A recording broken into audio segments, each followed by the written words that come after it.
olwala lwegiweza emyaka 5 bukyayali ssaabalezi w'ekkanisa ya Uganda Dr. Livingstone Mpalannyikoyo yava bulamu bw'ensolo bw'okutanyiza obulwadde bwakookolo y'omu ku bantu abali emabega w'okukulaakulanya ekiggwa ky'abajulizi abakulisito ku kifuulo ekifo eky'obulambuzi lero bateekeddwa okwebaza Katonda olw'emirimu emirungi omugenzi Dr. Mpalannyikoyo gye yakolera ekkanisa n'eggwanga okutwaliza awamu.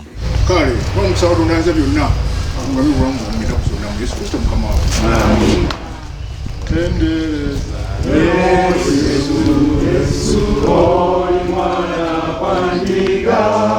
omukolo gukulembedwa Musaabalabirizi Dr. Stephen Kazima Mugalo, abalabirizi ne bannaddiini abalala.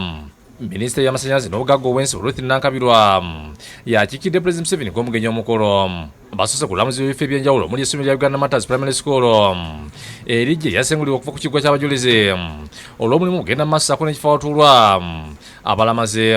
Kino kyakutuuza abantu abasoba mutwalo mulamba era nga kisuubirwa okugibwako engalo mu bbanga lya myezi 3. Mubaka w'Essaabalezi Kazimba atendereza omugenzi Mpalannyikoyo olw'ettufaali lyateeka ku kkanisa ya Uganda.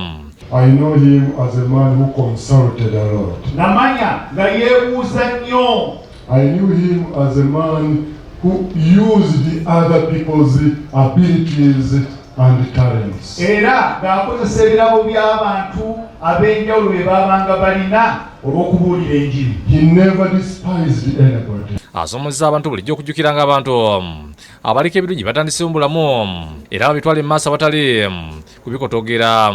Jjajja w'obusiraamu Omulabi Kasimu Nakibi ng'ategeezezza ng'omugenzi bwe yali omusajja atya Katonda omukulembeze omulungi omumanyi era alina emikwano emingi awatali kusosola.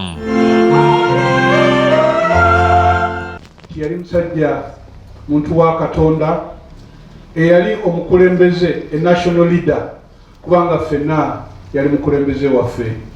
Bwe yabanga abuulira teyabuuliranga bakristaayo bokka wabula yabuuliranga abantu b'eggwanga lyaffe lino Uganda. Minisita Nankabirwa mbaka wa Pulezidenti yasimye emirimu mirungi omugezi Dr. Nkoyo gye yakola n'asomoza abakristaayo obutalinda gavumenti wabula okuwayo okunyingira mirimu egikulaakulanya ekkanisa bwe ne gavumenti bayambeko.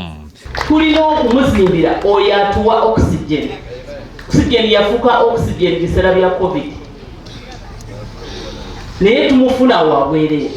We just need commitment. Nga Bishop bwayogedde ku screen amaliriza nga tukoowoola ffenna okwenyigira mu kuzimba, okwenyigira mu kukola okutambuza omulimu guno ogw'omukulu gwe tucelebrating olwaleero. Ategeezezza ng'omulimu ogusooka mwe gumazeewo obumbi 21 ng'ekitundu ekiddako omuli ekkanisa ekizimbe Museum Tower ekifo ky'abaana n'ebirala byakumala obumbi obusoba 47. Asuubiza nga gavumenti begenda okwongera okuwagira omulimu obulala n'asaba abakristaayo okuba abasaale mulimu guno. Download the app on App Store or Google Play Store now. Vision Digital Experience, the future of media.